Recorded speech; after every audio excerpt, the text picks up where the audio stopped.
রাজধানীর বিনোদন কেন্দ্রগুলোতে দর্শনার্থীদের ভিড়, মিরপুরের চিড়িয়াখানায় শিশু কিশোরদের আনন্দ।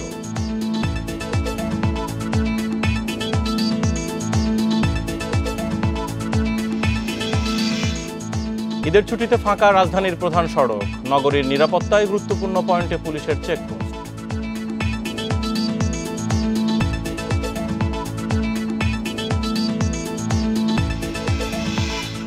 ডিসেম্বরে নির্বাচন ধরে প্রার্থী ঠিক করছে বিএনপি, সরকারের ওপর চাপ বাড়াতে ঈদের পর কর্মসূচি।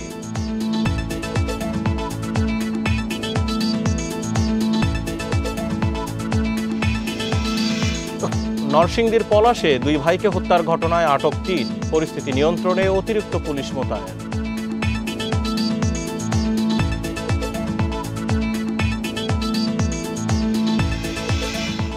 এবং আরও ১৪.৫ টন ত্রাণ গেল মিয়ানমারে, উদ্ধার কাজে সহায়তা দিতে গেল সশস্ত্র বাহিনীর দ্বিতীয় দল।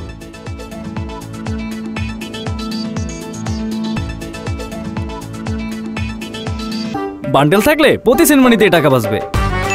বিকাশ সেনমানি বান্ডেল কিনে জিতুন প্রতি লেনদেনে। বিরতিহীন সংবাদ দুপুরে স্বাগত, জাহিদুল বশর আছে আপনাদের সাথে। ঈদের দ্বিতীয় দিনে রাজধানীর বিনোদন কেন্দ্রগুলোতে রয়েছে দর্শনার্থীদের ভিড়। বিশেষ করে পরিবার নিয়ে অনেকে ঘুরতে গেছেন মিরপুরের চিড়িয়াখানায়।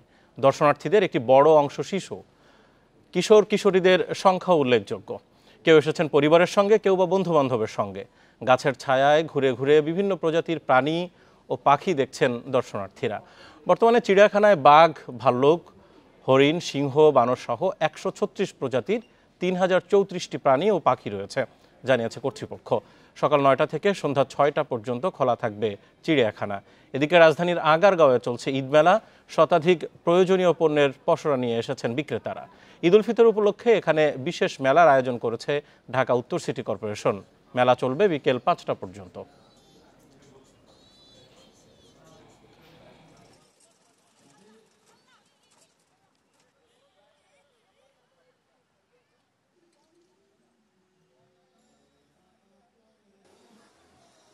আনন্দের সহিত সবাই আসতেছে, এখানে ঘুরতেছে, দেখতেছে, আমরাও এসেছি। এবারের ঈদ উদযাপনটা একটু ব্যতিক্রম ধর্মী। তো আমরা আসলে বাচ্চাদেরকে নিয়ে মুক্ত আকাশে, মুক্ত মনে আসলে ঘুরে বেড়াতে পারছি। বাচ্চারা আসলে সত্যিকার অর্থে অনেক এনজয় করেছে, কারণ ঢাকা শহরে আমরা এরকম এই ধরনের ইভেন্ট তো খুব একটা দেখি না। ঈদ বিনোদনের আরও খবর জানবো। চিড়িয়াখানা এবং ঈদ মেলার যে আয়োজন রয়েছে আগারগাঁও, দুই জায়গা থেকে আমাদের সহকর্মীরা রয়েছেন সাথে। চিড়িয়াখানায় যাব, সহকর্মী শাহাদাত স্বপন রয়েছেন। শাহাদাত স্বপন, চিড়িয়াখানায় তো ৩,০০০-এর বেশি প্রাণী পাখি রয়েছে, ঠিক কোন খাঁচাগুলোকে ঘিরে মানুষের আগ্রহ বেশি, বাচ্চাদের আগ্রহ বেশি, কি দেখছেন? দেখুন বাসার, আজকে নির্দিষ্ট করে এভাবে বলা সম্ভব না, কারণ আজকে এত বিপুল সংখ্যক মানুষ এখানে চিড়িয়াখানায় এসেছেন এবং আসছেন এখনো। সকাল ৯টা থেকে যে ধারা এখানে মানুষ আসছিল সে ধারা এখন পর্যন্ত অব্যাহত আছে। আপনি দেখবেন চিড়িয়াখানার ভেতরের প্রত্যেকটা সড়কের চিত্রই কিন্তু প্রায় একই রকম। মানুষ ক্লান্ত শ্রান্ত হয়ে যাচ্ছেন, তারপরেও কিন্তু হেঁটে চলেছেন। আজকে এখানে তারা অনেক আনন্দ করেছেন নিঃসন্দেহে, কারণ এখানে অনেক গাছগাছালি আছে, পাখপাখালি আছে, অনেক খোলামেলা পরিবেশ, যেটা আসলে মানুষ এরকম নিসর্গের কাছে আসলে সবসময় যেতে চায়। কিন্তু পরিস্থিতিতে আজকে একটু অন্যরকম হয়ে গেছে, কারণ সাধারণ দিনে যেরকম উপস্থিতি থাকে তার থেকে অনেক অনেক অনেক গুণ বেশি উপস্থিতি। সবাই এখানে ছুটে এসেছে। আসলে আজকে রাজধানীর সড়কগুলো একেবারেই বলা যায় যে ফাঁকা। সেই ফাঁকা সড়কের সুযোগ পেয়ে সবাই এদিক সেদিক ছুটছেন। তো প্রকৃতির কাছে আসার জন্য এই চিড়িয়াখানায় মূলত এসেছেন, পাশাপাশি প্রাণীও তারা দেখছেন। সবগুলো খাঁচাতে কিন্তু উপচে পড়া ভিড় আমরা দেখেছি। অর্থাৎ দর্শনার্থীরা অনেকে অপেক্ষায় ছিল যে কখন খাঁচার সামনে যাবে, তারপর দেখতে পাবে, কারণ শিশুদের নিয়ে এসেছেন, বৃদ্ধদের নিয়ে এসেছেন, নানা বয়সী নারী পুরুষ এখানে আজকে এসেছেন। আর একটা ডিসঅ্যাডভান্টেজ আজকে যেটা এখানে মানুষ ফেস করেছে সেটা হচ্ছে অনেক মানুষের উপস্থিতিতে যেহেতু মাটি শুকনো হয়ে আছে, মাঝে মাঝে দেখা যায় যে ধুলায় বিস্ফোরিত হয়ে যাচ্ছে। তারপরেও মানুষের আনন্দের জন্য এতটুকু শেষ করছে না। তারা ঠিকই হেঁটে বেড়াচ্ছেন, ঘুরে বেড়াচ্ছেন, বিভিন্ন খাঁচায় প্রাণী দেখছেন, মজা করছেন, কেউ বা কিছুক্ষণ ফিরিয়ে নিচ্ছেন গাছের ছায়ায়। এই পরিস্থিতি চলছে আর কি, এবং এটা কিন্তু সকাল সন্ধ্যা ৬টা পর্যন্ত চলতে থাকবে। তবে এখন পর্যন্ত কোনো অনাকাঙ্ক্ষিত ঘটনা এখানে ঘটতে আমরা দেখিনি, বা এই তীব্র গরমে কেউ কোনো অসুস্থ হয়ে গেল কিনা এরকম দৃশ্য কিন্তু চোখে পড়েনি। পানির ব্যবস্থা রাখা হয়েছে। সবকিছু মিলিয়ে বলা যায় যে সুন্দরভাবে ঈদের পরের দিন তারা যেভাবে কাটাতে চেয়েছেন, দূর দূরান্ত থেকে শুধু ঢাকারই মানুষ নয়, আমরা দেখেছি ঢাকার আশেপাশের বিভিন্ন জেলা থেকেও এখানে মানুষ এসেছেন, দল বেঁধে এসেছেন, তারা ঘুরতে এসেছেন বন্ধুদের নিয়ে বা পরিবার পরিজন নিয়ে এখানে এসেছেন এবং এখনো তারা ঘুরে চলছেন।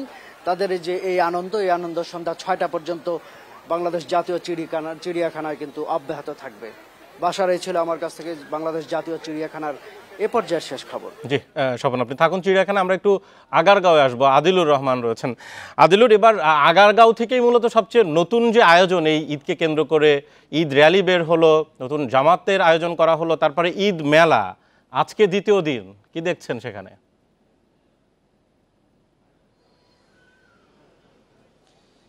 বাসার আজকে দ্বিতীয় দিন এবং আজকে শেষ দিন। গতকালকে ঈদ জামাতের পরে ঈদ আনন্দ মিছিল বের হয়েছে, তারপরে মানিক মিয়া অ্যাভিনিউতে সাংস্কৃতিক অনুষ্ঠান হয়েছে। 3টি পর্ব গতকালকে শেষ হয়েছে, 4র্থ পর্ব তারপরে শুরু হয়েছিল। আজকে যে 4র্থ পর্বের যে দ্বিতীয় দিন আজকে শেষ হয়ে যাচ্ছে। এখানে যারা আসছিলেন তাদের একটি কথা ছিল যে কেন আসলে আজকেই শেষ হয়ে যাচ্ছে, কেন দুদিনের এই মেলাটি আয়োজন করা হয়েছে, কেন দুদিনের ঈদ উদযাপন। নগরবাসী আসলে বলছিলেন যে এইভাবে আসলে একটু উন্মুক্ত পরিবেশে, যেমন সহকর্মী শাহাদাত স্বপন যেটি বলছিলেন যে চিড়িয়াখানা প্রচণ্ড ধুলা, তার মধ্যে কিন্তু আসলে তাদের উদযাপনে কোনো রকম কোনো কমতি হচ্ছে না। এই চিনমৈত্রী সম্মেলন কেন্দ্রের যে প্রাঙ্গণে, যেখানে এখানে মেলাটির আয়োজন করা হয়েছে, শিশুদের জন্য বিভিন্ন রাইডের ব্যবস্থা করা হয়েছে, এখানে কোনো ধুলো নেই। যে কারণে আমরা দেখতে পাচ্ছি যে নগরবাসী যারা এখানে পরিবার পরিজন নিয়ে আসছেন, শিশুদেরকে নিয়ে আসছেন, তারা বেশ স্বাচ্ছন্দ্যে উপভোগ করছেন। বিভিন্ন রাইডে শিশুরা চড়ছে, উপভোগ করছে, আনন্দ করছে এবং এখানে কোনো ধুলো না থাকার কারণে শিশুদেরকে আমরা দেখছিলাম যে তারা কেউ আনন্দে আত্মহারা হয়ে উঠেছে, কেউ নাচছে, কেউ গাইছে। তো এই যে ঈদ উদযাপন, সেটি কিন্তু আসলে সবাই প্রাণ খুলে করছেন এবং এখানে এই যে ঈদ বিনোদনের ব্যবস্থার পাশাপাশি এখানে একটি মেলার আয়োজন করা হয়েছে। এই মেলাটি আজকে রাত 8টা পর্যন্ত চলবে এবং আজকে শেষ হয়ে যাচ্ছে। একটা বিষয়, আমরা এখানে অনেকগুলো ঐতিহাসিক চরিত্রের বিভিন্ন রূপায়ণ আমরা দেখতে পাচ্ছি। তো এদের সাথে বাচ্চাদের পরিচয় করিয়ে দেওয়ার বা যারা আসছে সেখানে কি কোনো ব্যবস্থা রাখা হয়েছে, নাকি যারা অভিভাবক রয়েছেন তারাই আসলে বাচ্চাদেরকে বোঝাচ্ছেন নাসিরউদ্দিন হোজ্জাকে বা আলাদিনের চেরাগ কি ছিল, এই বিষয়গুলো কি কি? না, দেখুন, এটা আসলে হচ্ছে আলাদা করে কোনো ব্যবস্থা করা হয়নি। এখানে যারা অভিভাবক যারা আছেন তারাই মূলত বাচ্চাদেরকে এটা বুঝিয়ে দিচ্ছেন এবং আমরা বেশ কিছুক্ষণ ধরে আসলে পর্যবেক্ষণ করছিলাম এবং আমরা দেখছিলাম যে বাচ্চারা কি আগ্রহ নিয়ে আলাদিনের চেরাগ সেখানে তারা দেখছেন এবং বাবা যখন আসলে তার সন্তানকে বলে দিচ্ছে আলাদিনের চেরাগ একজন শিশু, সে তার এখন সোশ্যাল মিডিয়ার যুগ, ইউটিউব, ফেসবুকে হয়তো বা তারা দেখে থাকেন, বিভিন্ন ভিডিও তারা দেখে থাকেন, কিন্তু এখানে যে একটা কিছু আসলে করা হয়েছে সেটা দেখে কিন্তু আসলে শিশুরা খুব খুশি হচ্ছে এবং দেখা যাচ্ছে যে আলাদিনের চেরাগে যে তার সঙ্গে ছবি তুলছে, এরপরে হাতির সাথে ছবি তুলছে, এই যে বিষয়গুলো, শিশুদের ছবি তোলা, শিশুদের এখানে ঈদ উদযাপন করা, এটি কিন্তু আসলে তাদেরকে অন্যরকম একটা আনন্দ দিচ্ছে, বাড়তি একটা আনন্দ তাদেরকে দিচ্ছে। এবং আর এর পাশাপাশি অভিভাবকরা বলছিলেন যে রাইডগুলো এখানে রাখা হয়েছে বা যে নিদর্শনগুলো এখানে রাখা হয়েছে, এগুলো যদি আরেকটু কিছু রাখা হতো তাহলে হয়তো বা শিশুরা আরও বেশি উপভোগ করতে পারতেন। তবে একটি বিষয় কিন্তু এখানে যারা অভিভাবকরা যারা ঘুরতে এসেছেন তারা কিন্তু প্রশংসা করছেন।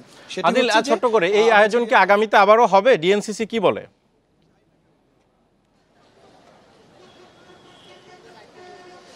দেখুন, ডিএনসিসির পক্ষ থেকে যেটা আসলে বলা হচ্ছে যে এবার আসলে শুরু হয়েছে, এটি আসলে এই যে শুরুটি হলো এটি আসলে চলমান থাকবে এবং প্রত্যেক বছর এরকম যে আয়োজন, সেই আয়োজনটা তারা করবে।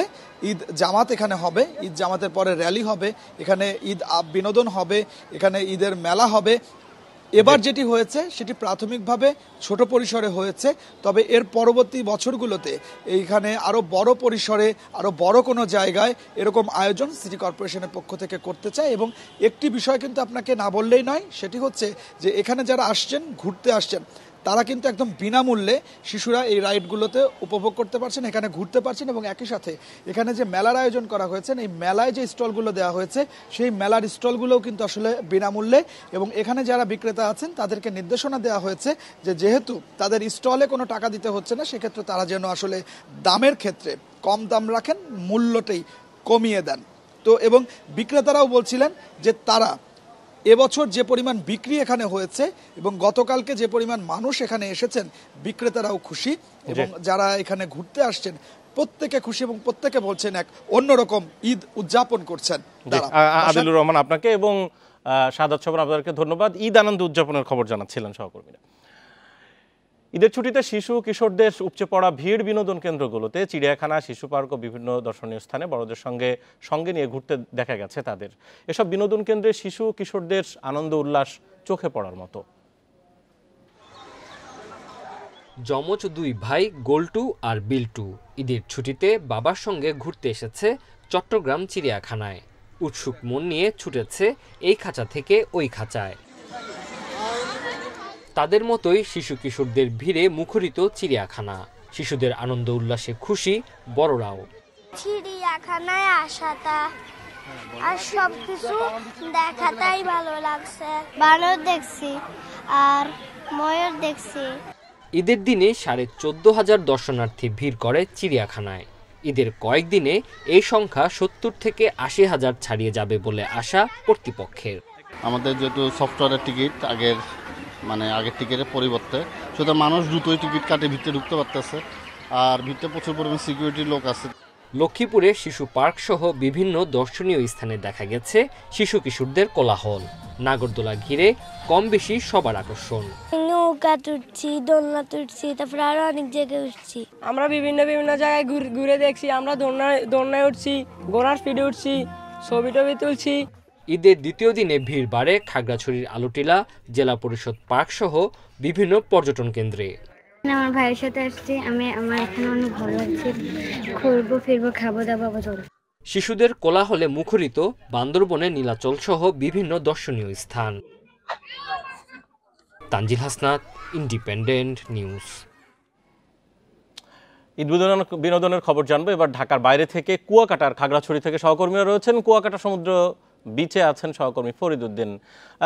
লম্বা ছুটি পেল এবার কুয়াকাটাকে সমুদ্র সৈকত ঘিরে আসলে মানুষের ভিড় কেমন, পর্যটক কেমন দেখছেন? ঈদের এই দ্বিতীয় দিনের বেলা বাড়ার সাথে সাথে সমুদ্র সৈকতে কানায় কানায় পরিপূর্ণ হয়ে উঠেছে। কুয়াকাটার এই দীর্ঘ 18 কিলোমিটার সৈকত, কিছুক্ষণ আগেও এই সৈকতে জোয়ার ছিল, কিন্তু এখন ভাটায় অনেক লোকজন, পর্যটক কিন্তু কমছে, কিন্তু এখন যারা আছে তারা কিন্তু সমুদ্র সৈকতে নেমে সাঁতার কাটছেন এবং আনন্দ উল্লাসে মেতেছেন। অনেক শিশু পর্যটক সমুদ্রের বালিয়াড়িতে খেলায় মেতেছেন, অনেক পর্যটক ফুটবল নিয়ে খেলায় মেতেছেন, অনেকে প্রিয়জনদের হাত ধরে সৈকতের এক প্রান্তে থেকে অপর প্রান্তে ঘুরে বেড়াচ্ছেন, অনেকেই পরিবার পরিজন নিয়ে সেলফি তুলে সামাজিক যোগাযোগ মাধ্যমে ছড়িয়ে দিচ্ছেন, কেউ বা আবার ওয়াটার বাইক কিংবা ঘোড়ায় চড়ে ঘুরছেন, অনেকেই সৈকতের বেঞ্চিতে বসে উপভোগ করেছেন সমুদ্রের তীরে আশ্রয় পড়া ছোট ছোট ঢেউ। মোট কথা পুরো সৈকত এলাকা জুড়ে উৎসবের আবেশ বিরাজ করছে। পর্যটকের এমন ভিড়ে বিক্রি বেড়েছে পর্যটক সংশ্লিষ্ট ব্যবসা প্রতিষ্ঠানগুলোতে। আমার সাথে এখানকার হোটেল মোটেল ব্যবসায়ীদের সাথে কথা হয়েছে, তারা যেটা জানিয়েছেন ইতিমধ্যে তাদের হোটেল 80 কক্ষ বুকিং হয়ে গেছে। আজ থেকে মূলত বেশি পর্যটকের আগমন আশা করেছেন তারা, তাই আজ সন্ধ্যার মধ্যেই শতভাগ হোটেল কক্ষ বুকিং হয়ে যাবে। আমার সাথে কথা হয়েছে এখানকার টুরিস্ট পুলিশের সাথে, তারা যেটা জানিয়েছেন পর্যটকদের সার্বিক নিরাপত্তায় সকল ধরনের ব্যবস্থা করেছেন। এছাড়া দর্শনীয় স্পটগুলোতে তারা অতিরিক্ত টুরিস্ট পুলিশ মোতায়েন রয়েছেন এবং মহিপুর থানা পুলিশ সদস্যরা তারা অতিরিক্তভাবে তারা দায়িত্ব পালন করেছেন। এছাড়া কোনো ধরনের অপ্রীতিকর ঘটনা যাতে না ঘটে এজন্য পুরো সৈকত এলাকা জুড়ে সিসি ক্যামেরা দ্বারা মনিটরিং করা হচ্ছে। এই ছিল কুয়াকাটা সমুদ্র সৈকত থেকে আমার কাছে সর্বশেষ। সমীরউদ্দিন থাকুন আপনি, আমরা একটু খাগড়াছড়িতে যাব, সেখানে রয়েছেন সমীর মল্লিক। সমীর, পাহাড়কে ঘিরে এবার মানুষের আগ্রহ কেমন, পর্যটকের সংখ্যা বাড়ছে কিনা, আর নিরাপত্তা ব্যবস্থার কথাও বলবেন। আজকে ঈদের দ্বিতীয় দিন আমরা যে বিষয়টা দেখছি, সকাল থেকে কিন্তু খাগড়াছড়ির প্রত্যেকটা পর্যটন কেন্দ্রে এখানে যে পর্যটকদের সংখ্যা সেটা কিন্তু বাড়ছে। আমি এই মুহূর্তে রয়েছি খাগড়াছড়ির প্রধান যে পর্যটন কেন্দ্র আলুটিলা, যে রহস্যময় গুহা রয়েছে, যেটাকে কেন্দ্র করে এখানকার আসলে পর্যটনটা সবচেয়ে বেশি বিকশিত হয়েছে, সেই পর্যটন কেন্দ্রে আপনি ছবিতে দেখতে পাচ্ছেন এখান থেকে কিন্তু সকাল থেকে দেশের বিভিন্ন প্রান্ত থেকে খাগড়াছড়ির যে পর্যটন কেন্দ্রগুলো রয়েছে সেখানে কিন্তু যথেষ্ট ভিড় রয়েছে।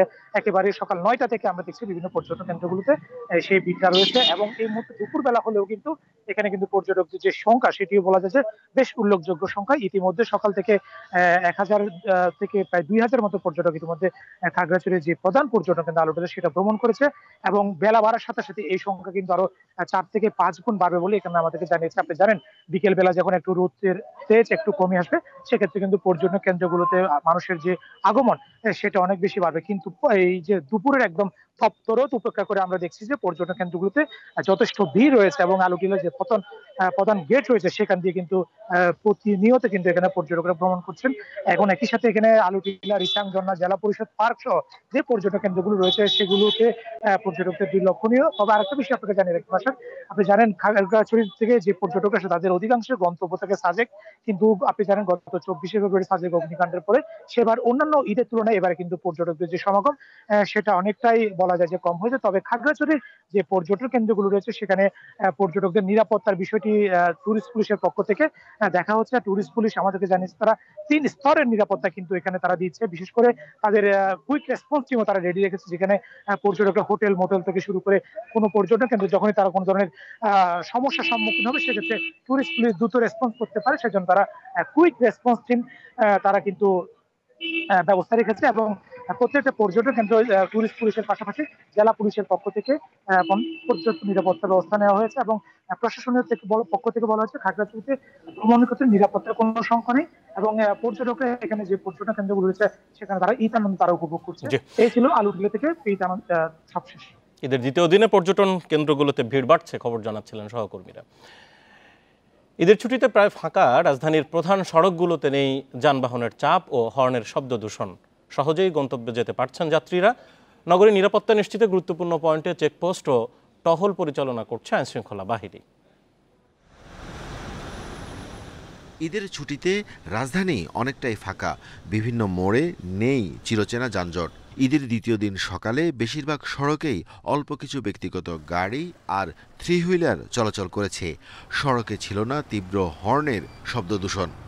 সারা মাস সিয়াম সাধনা করেছি, একটু ঘোরার জন্য বাচ্চাদেরকে নিয়ে বার হয়েছে, এবং ওই বিমানবন্দর যাব। বাচ্চারাও বাসায় এতদিন ছিল, খুব ক্লান্ত ছিল। বেশিক্ষণ লাগে না, এই জায়গায় আসতে হলে আপনার যদি জাম থাকতো তাহলে কমসে কম 1.5 ঘন্টা লাগতো, আর এই জায়গায় বসে 20 মিনিট। ভাড়াটা হয়তো একটু বেশি কিরকম একটু বকশিস চায়, ওটা সবাই 5-10 টাকা, তারপর ওটা সমস্যা নেই, ওটা দেওয়া যায়, সবাই দেয় আর কি।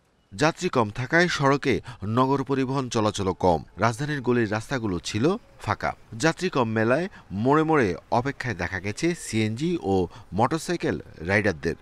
আমি তো কন্ট্যাক্টে যাই না, এই অ্যাপসে কল নাই, দেখেন সকাল থেকে মাত্র 2 টিপ মারলাম। সবসময় ঈদের পরের দিনই যাই বাড়িতে, কারণ ঈদের দিন ঝামেলা বা জাম থাকে, গাড়ি বের অনেক কষ্ট হয়ে যায় এই কারণে।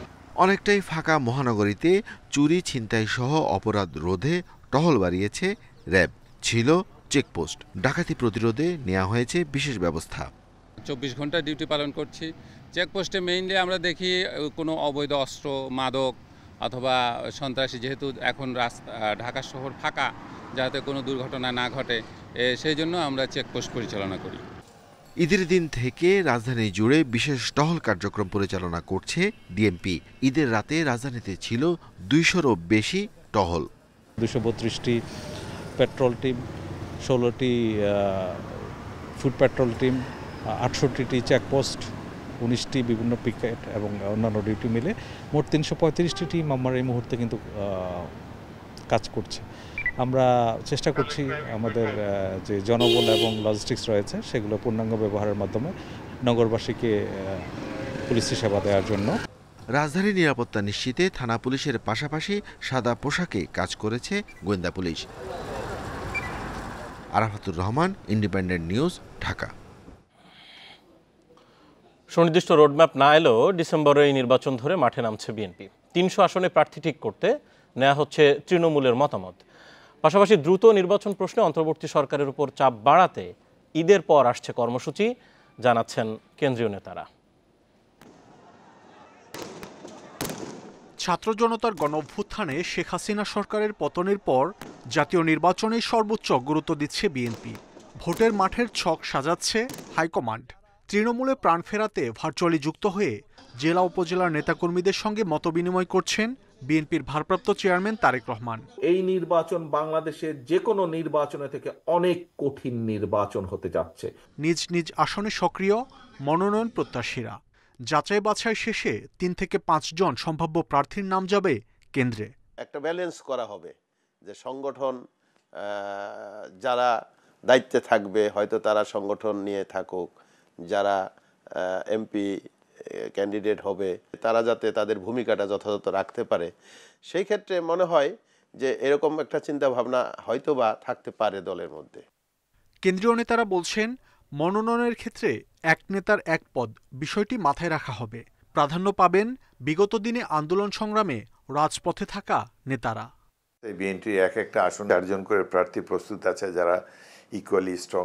এক নেতা এক পদেই থাকা উচিত এবং তাকে চয়েস দেওয়া হয়েছে যে আপনি কোন পদে থাকেন, তার পছন্দ মতটা তিনি বেছে নেন। আরেকটি পদ তার সহকর্মীর জন্য ছেড়ে দেওয়াই বাঞ্ছনীয়। দেশের মানুষ ভোটের অপেক্ষায় আছে উল্লেখ করে দ্রুত নির্বাচন আদায়ই বিএনপির প্রধান লক্ষ্য বলেও জানাচ্ছেন নেতারা।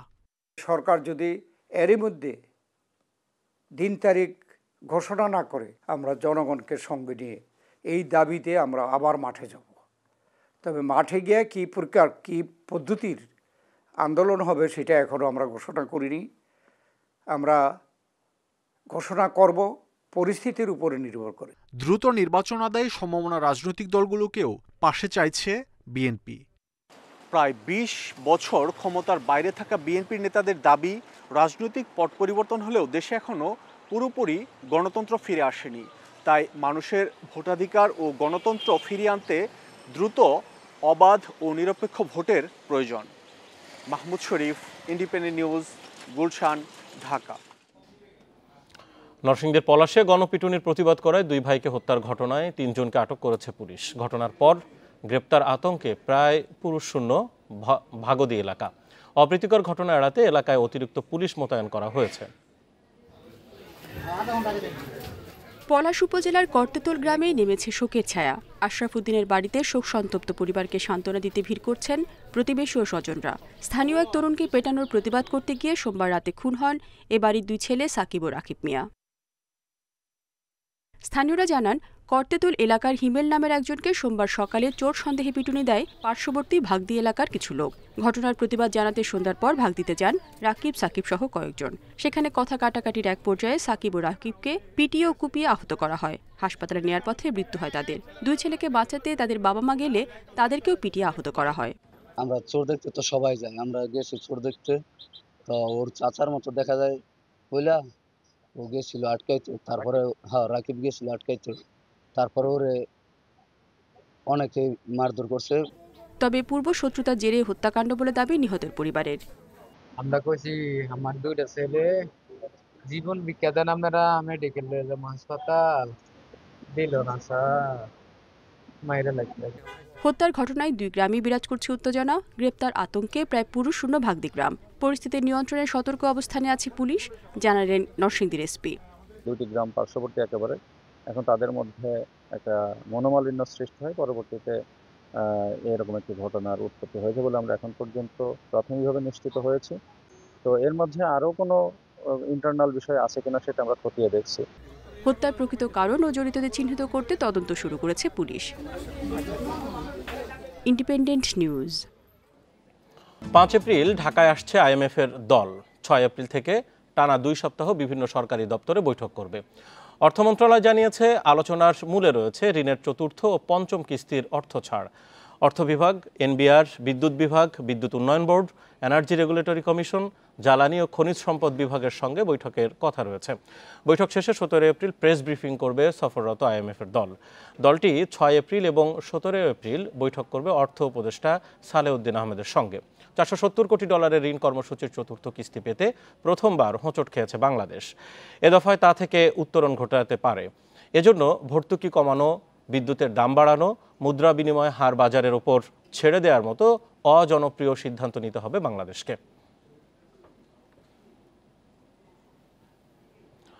মিয়ানমারে ভয়াবহ ভূমিকম্পের পর বাংলাদেশে সবচেয়ে বেশি আতঙ্কে আছে সিলেটবাসী। কারণ ভৌগোলিকভাবে সিলেটের অবস্থান ভারতের সক্রিয় ডাউকি ফল্টের একেবারে কাছাকাছি। এছাড়া গত বছরের জানুয়ারি থেকে চলতি বছরের মার্চ পর্যন্ত এই অঞ্চলে শতাধিক ভূমিকম্প অনুভূত হয়েছে বলে জানিয়েছে আবহাওয়া অফিস। ফলে সচেতনতা বাড়ানোর জোর তাগিদ দিয়েছেন সিলেটবাসী। একে তো ভারতের সক্রিয় ডাউকি ফল্টের কাছে অবস্থান, তারপরও সিলেটকে বিবেচনা করা হয় দেশের অন্যতম ভূমিকম্প প্রবণ এলাকা হিসেবে। ফলে মিয়ানমারের দুর্যোগের পর ভূমিকম্প নিয়ে বেশি আলোচনা হচ্ছে সিলেটে।